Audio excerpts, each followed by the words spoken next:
बादशाहों के बादशाह और खुदावंदों के खुदावंद के खूबसूरत तरीन नाम में, जो नाम सब नामों से आला है, आप सबकी सलामती हो। और मेरी तरफ से, मेरे खानदान की तरफ से, मेरे बच्चों की तरफ से आप सब कलीसिया को, कलीसिया के बुजुर्गों को, तमाम तर पासबानों को मोहब्बत भरा सलाम कबूल हो। मैं खुदावंद अपने निजात दहिंदा का तहे दिल से शुक्रगुजार हूँ इस मौका, वक्त और घड़ी के लिए कि खुदावंद ने मुझे ये फजल अता किया ताकि खुदावंद के खूबसूरत पाक और मुकद्दस कलाम की खूबसूरत, गहरी और उम्मीद बातों को आप लोगों के साथ मिलकर सीख सकूं। और मैं सोशल मीडिया के लिए भी खुदावंद अपने निजात दहिंदा को सारा जवाब देना चाहता हूं कि जिसने ये मुमकिन किया कि मैं दूर दराज एक मुल्क में बैठकर इस सोशल मीडिया के वसीला से, इस नेटवर्किंग के वसीला से आप लोगों के दरमियान हूं। रूहानी तौर पर आप मुझे अपने दरमियान महसूस कर सकते हैं और मेरा दिल नहायत शादमान है कि आज इस कन्वेंशन के खूबसूरत मौका पर खुदावंद के खादमीन ने मुझे इस लायक और इस काबिल जाना ताकि मैं आप लोगों के साथ मिलकर खुदावंद के पाक और मुकद्दस कलाम की प्यारी, मीठी और अच्छी बातों को सीख सकूं। इंसाल की किताब 25वें बाब की 25वीं आयत में एक बहुत ही खूबसूरत आयत लिखी है जिसमें लिखा है, वो खुशखबरी जो दूर के मुल्क से आए ऐसी है जैसे थके मांदा की जान के लिए ठंडा पानी। यकीनन मैं भी दूर दराज से बात कर रहा हूं, मेरा भी दिल जो है वो नहायत शादमान है। बहुत ज्यादा मैं खुश हूं कि आज एक अरसा दराज के बाद इतने अहम प्रोग्राम के अंदर आप लोगों के साथ मिलकर बात कर पा रहा हूं और ये मुमकिन हुआ। मैं बुजुर्ग बिशप साहब का, बुजुर्ग बिशप दाऊद सरदार का, पास्टर एरिक का, पास्टर नासिर का, पास्टर स्टीफन का, चर्च अलायंस के तमाम तर पासबानों का और जितने भी पासबान दूर दराज से इस प्रोग्राम में आए हैं उन सबको वेलकम कहता हूं और उन सब का शुक्रगुजार हूं कि आज खुदावंद ने मुझे ये मौका दिया कि खुदावंद के अजीम तरीन खादमीन की मौजूदगी में बाइबल का एक अदना सा तालिब इल्म होते हुए आप लोगों के साथ खुदावंद के ला तब्दील कलाम की बातों को बांट सकूं। मेरी आप सबके लिए दुआ है कि खुदावंद आपको, आपके खानदान को कसरत से बरकत अता करे। मेरी आप सबके लिए ये दुआ है कि खुदावंद आपके खत्ते हमेशा नई मै से लबरेज रखे। मेरी ये आप सबके लिए दुआ है कि दुनिया चाहे काल में, चाहे कहत में मर रही हो, ना तो आपकी कुप्पी में से आटा और ना आपकी मटकी में से तेल खत्म हो, और खुदावंद हमेशा आपको अपने जलाल के लिए भरे हुए बादलों की तरह इस्तेमाल करे। खुदावंद का शुक्र और खुदावंद की तारीफ करता हूं और मैं उम्मीद करता हूं कि गुज़श्ता कल आपने पास्टर शहजाद दिल के वसीला से खुदावंद के खूबसूरत पाक कलाम की बातों को सीखा। यकीनन आपने बहुत सारी बरकत हासिल की होगी और आज भी बादशाहों का बादशाह और खुदावंदों का खुदावंद जो है वो हमारे दरमियान अपने पूरे जहो जलाल के साथ मौजूद है। वो आज एक एक भाई से, एक एक बहन से खुदावंद का पाक रूह बात करने के लिए बेताब है। सो हम जब तक खुदावंद के पाक कलाम होता रहे, हम अपनी तवज्जो सामने लगाए रखें और अपने कानों को खुला रखें ताकि खुदावंद के पाक और मुकद्दस कलाम की बातों को हम बेहतर तरीके से सीख सकें। मैं वक्त जाया किए बगैर अपने मजमून की तरफ बढ़ूंगा। जैसा कि आप सब जानते हैं कि जो आयत मेरे सपुर्द की गई मुकाशफा की किताब उसका 3रा बाब और उसकी 2री आयत मैं आपकी रहनुमाई के लिए तलावत करना चाहता हूं। आप सब मेरे साथ निकाल लें। मुकाशफा की किताब उसका 3रा बाब और 2री आयत, जहां पर यूं लिखा है, जागता रहे और उन चीजों को जो बाकी हैं और जो मिटने को थी मजबूत कर, क्योंकि मैंने तेरे किसी काम को अपने खुदा के नजदीक पूरा नहीं पाया। खुदावंद के ला तब्दील कलाम का पढ़ा, सुना, समझा और कबूल किया जाना हम सब के लिए बरकत का बायस हो। इस किताब के मुसन्निफ के बारे में हम सब जानते हैं कि मोहब्बत का रसूल यानी कि बुजुर्ग यूहन्ना रसूल जो हैं वो इस खत के मुसन्निफ थे। खुदावंद के पाक रूह ने अपनी तहरीक और रहनुमाई से उस वक्त बुजुर्ग यूहन्ना को ये पैगाम पहुंचाया जब वो पितमस के जजीरा में थे। और ये मुकाशफा की किताब जो है वो पहली सदी के इख्तिताम में तहरीर हुई। मुकाशफा को इंग्लिश में रेवलेशन कहते हैं और इसके लिए जो यूनानी का लफ्ज इस्तेमाल हुआ है वो है एपोकलिप्स। एपोकलिप्स का मतलब है किसी चीज को बेपर्दा कर देना, किसी चीज को बेनिकाब कर देना, किसी चीज को खोल देना।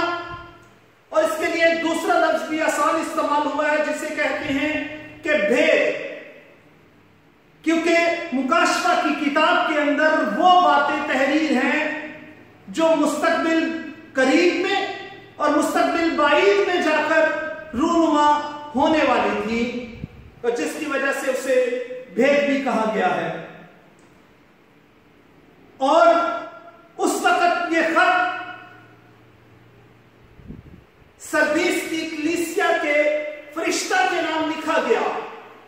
सरदीस की कलीसिया के नाम उस वक्त ये खत लिखा गया, लेकिन आज ये खत जो है वो तमाम तर पासबानों के लिए है, आज ये बुजुर्ग बिशप साहब के लिए है, आज ये तमाम तर पास्टर्स के लिए है जो इस पैगाम को सुन रहे हैं। आज ये खत मेरे लिए है और आज हम सरदीस की कलीसिया की तरफ नहीं, आज हम अपनी कलीसिया की तरफ देखेंगे, अपने चर्चिस की तरफ देखेंगे, अपनी जिंदगी की तरफ देखेंगे। आज हम अपना मुआवजा करेंगे, आज हम अपने गिरेबान में झांक कर देखेंगे कि क्या वो कमियां, वो कमजोरियां, वो खामियां जो उस वक्त सरदीस की कलीसिया के अंदर थी मेरी जिंदगी में तो नहीं पाई जाती। क्या आज खुदावंद मुझे तो ये बात नहीं कह रहा जो उस वक्त सरदीस की कलीसिया को कहा गया? तो हम दूसरी कलीसियाओं को छोड़कर, दूसरे लोगों को छोड़कर आज अपना मुआजना करें, अपना तजजिया करें, अपने आप को परखें, ताकि खुदावंद के नजदीक हम जो है वो बरकत हासिल करने वाले बन सके। उस वक्त ये खतूत जो है वो एशिया कुचक की 7 कलीसियाओं के नाम लिखे गए। सरदीस की कलीसिया 5वें नंबर पर आती है और ये खत 5वें नंबर पर उन्हें लिखा गया। और कलीसिया है कौन ये बताता चलूं कि दुनिया से अलग किए हुए जो लोग हैं उनको कलीसिया कहते हैं। दुनिया की तारीकी से रोशनी में बुलाए हुए जो लोग हैं उनको कलीसिया कहते हैं। शैतान की गुलामी से आजाद किए हुए लोग जो हैं वो कलीसिया कहलाते हैं। मसीह यस्सु के लहू से खरीदे हुए जो बरगजीदा लोग हैं उनको कलीसिया कहा जाता है। जिन लोगों ने उसे अपना शख्सी निजात दहिंदा कबूल कर लिया है, नए सिरे से पैदा होने का तजर्बा हासिल कर लिया है, अपना तन मन धन हर एक चीज अपने निजात दहिंदा के लिए दे दी है, वो कलीसिया का हिस्सा है। और अब मैंने और आपने देखना है, अगर हम इन सारी शराइत पर पूरा उतरते हैं तो मैं भी कलीसिया हूं, आप भी कलीसिया हैं। मुकाशफा की किताब को जब हम पढ़ते हैं तो कलीसिया को मसीह यस्सु की दुल्हन कहा गया है और ये कहा गया है कि वो यस्सु मसीह जो है वो दुल्हा है और वो एक दिन इस अपनी दुल्हन को लेने के लिए आने वाला है बादलों के ऊपर। लेकिन इंतहाई अफसोस के साथ मैं ये बताता चलूं कि आज का पासबान जो है वो इस कलीसिया को यस्सु की दुल्हन के बजाय अपनी दुल्हन बनाए बैठा है, जिसकी वजह से मैं और आप आज देखें कि किस कदर परेशानियों का सामना है कलीसियाओं को। क्योंकि क्या आज होता है, तेरी कलीसिया, मेरी कलीसिया, उसकी कलीसिया, लेकिन कोई ये नहीं कहता यस्सु की कलीसिया। और एक और बात इंतहाई अफसोस के साथ आप लोगों के साथ शेयर कर रहा हूं, थोड़ी सी सख्त बातें हैं लेकिन कड़वी दवा अगर पी ली जाए तो बीमारी से शिफा मिल जाती है। आज आप किसी भी पासवान से पूछें, आज आप किसी भी इवेंजलिस्ट से पूछें, आज आप किसी भी खुदावंद के खिदमतगुजार बंदा से पूछे कि आपकी खिदमत कैसे चल रही है, तो हर एक शख्स ये कहेगा कि खुदावंद का बहुत शुक्र है, बहुत जबरदस्त चल रही है, बहुत अच्छी कलीसिया चल रही है, बहुत अच्छी खिदमत चल रही है, बहुत जबरदस्त खिदमत चल रही है। तो बाइबल मुकद्दस का एक अदना सा और एक छोटा सा खादम होते हुए जितने भी पासबान मुझे सुन रहे हैं, मैं उन सबसे ज्यादा छोटा और अपने आप को गोया अधूरे दिनों की पैदाइश समझता हूं। और मेरा ये सवाल है आज के तमाम खिदमतगुजार लोगों से, आज के तमाम पासबानों से, अगर हर एक पासबान की खिदमत जबरदस्त चल रही है, तो फिर आज की कलीसिया रूहानियत को छोड़कर जस्मानी तर्ज़े अमल को क्यों अपनाए हुए है? आज की कलीसिया जस्मानी रसूमात में क्यों फंसी हुई है? आज की कलीसिया जो है उनके अंदर वो रूहानी जोश, वो रूहानी जज्बा, वो वलवला, वो बेदारी क्यों नजर नहीं आती जो इब्तदाई कलीसियाओं में और हमारी ही कलीसियाओं में चंद साल पहले थी? और अगर आज हर एक खादिम की खिदमत जबरदस्त चल रही है, तो आज कलीसिया क्यों तनज़्ज़ुली का शिकार है? ये मेरा हर एक पासबान से और अपने आप से भी ये सवाल है, ताकि हम सब अपने आप की जिंदगी पर गौर करें। और ये जो है खत किसकी तरफ से लिखवाया गया?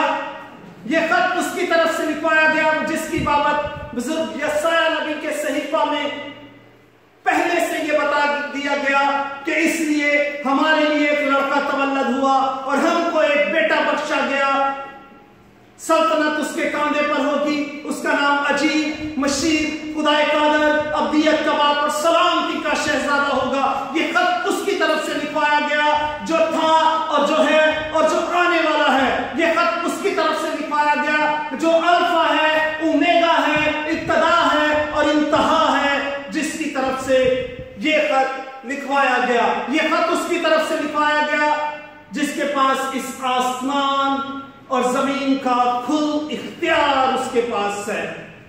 ये खत उसकी तरफ से लिखवाया गया जिसने कहा कि राह, हक और जिंदगी मैं हूं।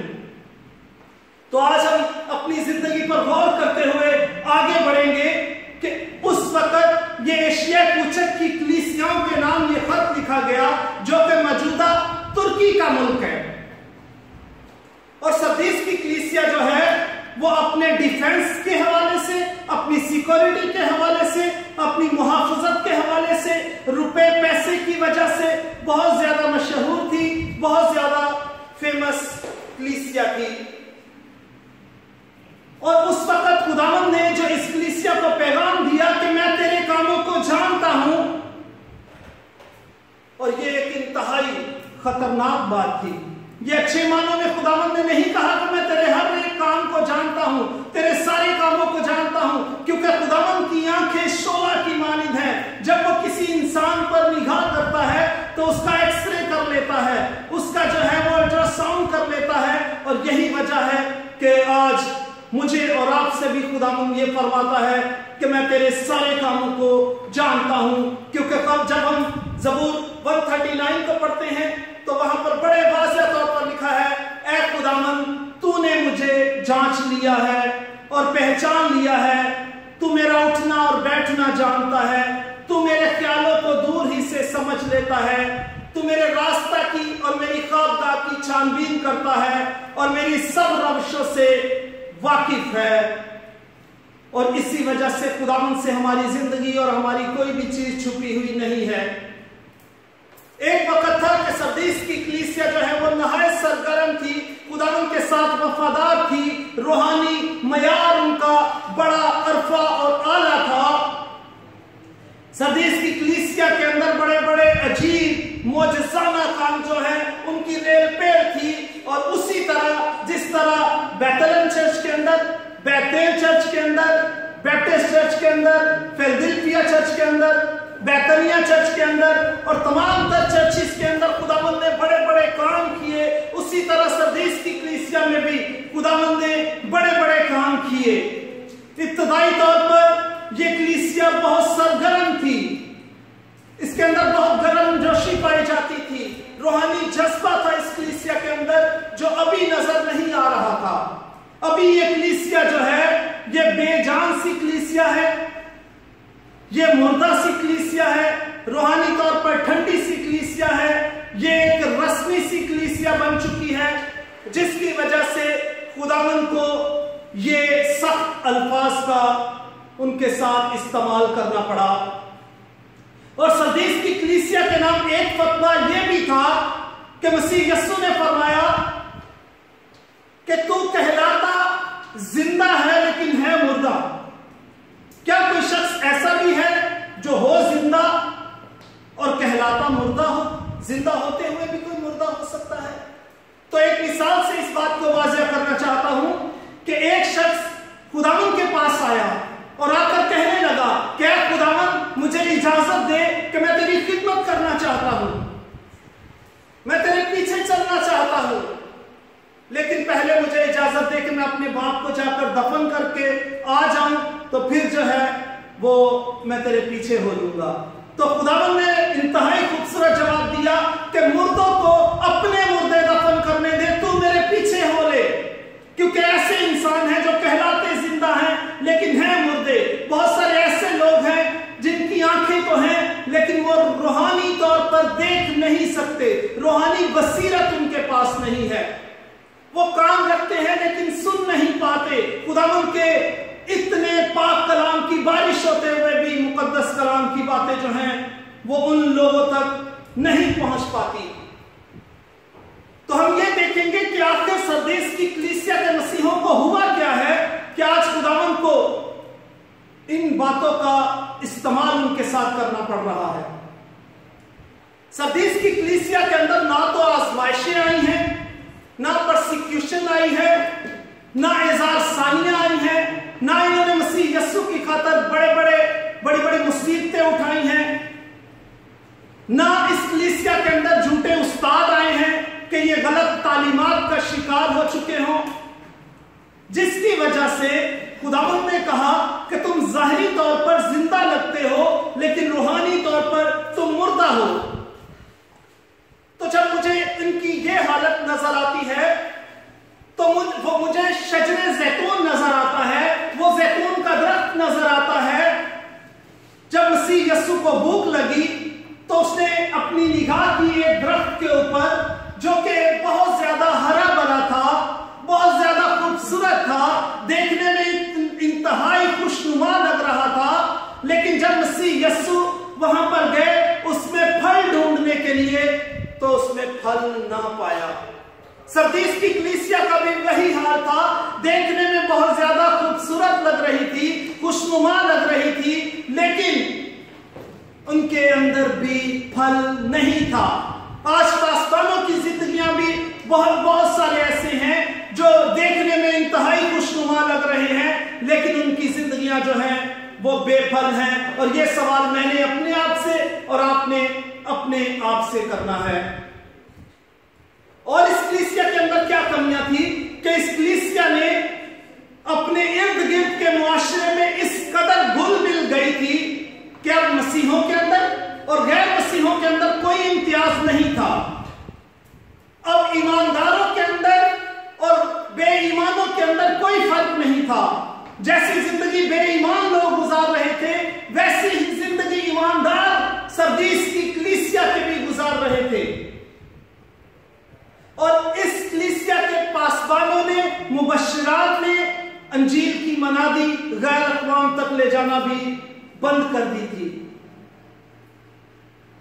और उन्होंने इसकी कोशिश ही नहीं की कि गैर मसीही पड़ोसी से वो मुनफरिद नजर आ सके। और वो कलीसिया जो है वो जिस्मानी तौर पर जिस्मानी रसूमात का शिकार हो चुकी थी, मज़हबी रसूमात का शिकार हो चुकी थी। और खुदा उस कलीसिया के जो पासबान थे वो भी उन्हें मलामत नहीं करते थे कि ये रस्म बाइबल के मुताबिक नहीं है, और पासबानों ने अपने मुंह को बंद कर रखा था।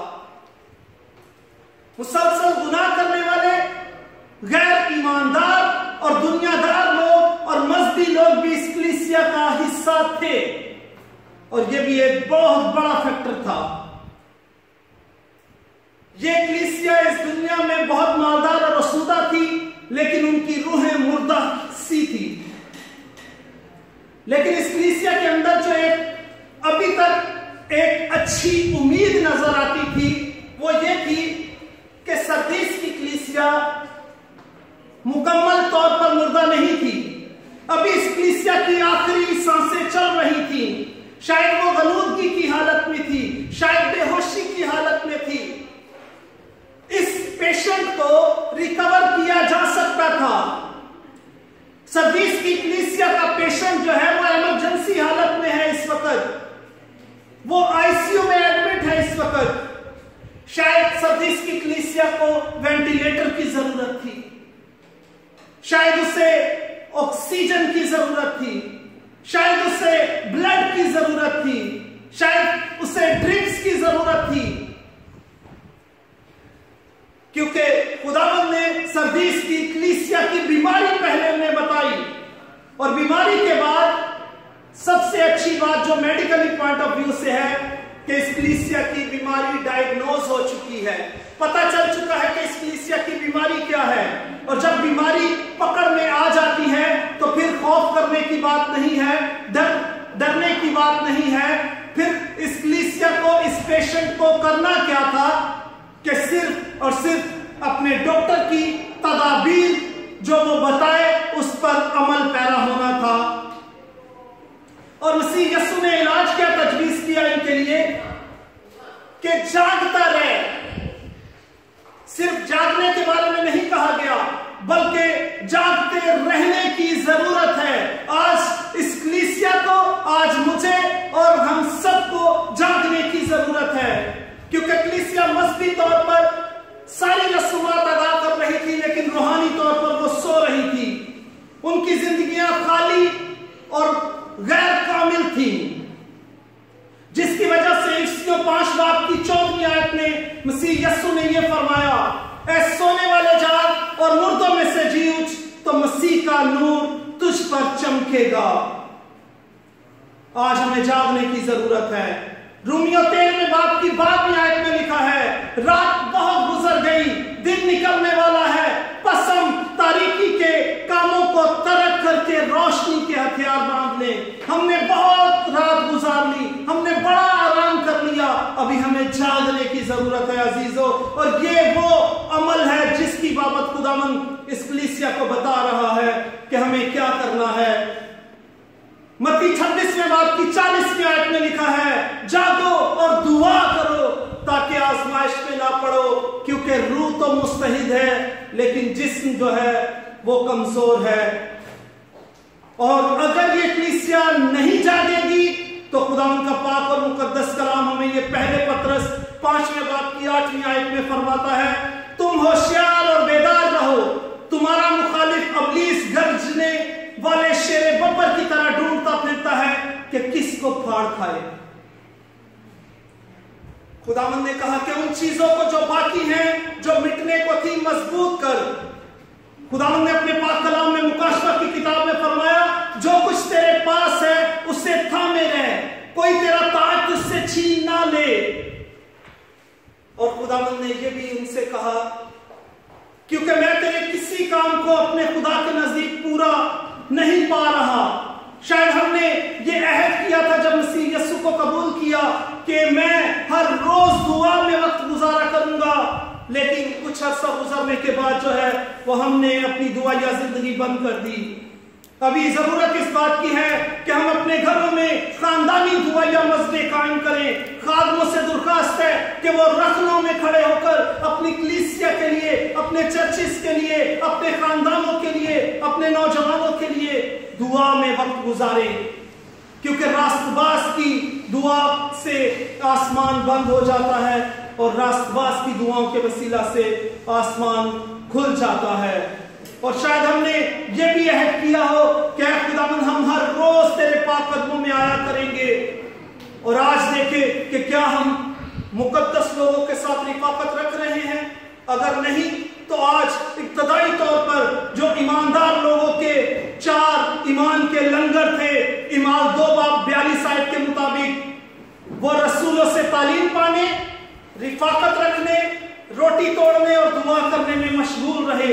आज मैं और आप देखें कि क्या ईमानदारों के ये 4 लंगर हमारी जिंदगी में पाए जा रहे हैं या कि नहीं। और आज खुदावंद के पाक और मुकद्दस कलाम में हम सबको जागने की जरूरत है, अपनी जिंदगियों को खुदावंद के सपुर्द करने की जरूरत है। मेरी आप सबके लिए ये दुआ है कि खुदावंद आपको भरे हुए बादलों की तरह इस्तेमाल करे। दुनिया के इन अंधेरों में खुदावंद आपको दुनिया का निमक और दुनिया का नूर बनाकर इस्तेमाल करे।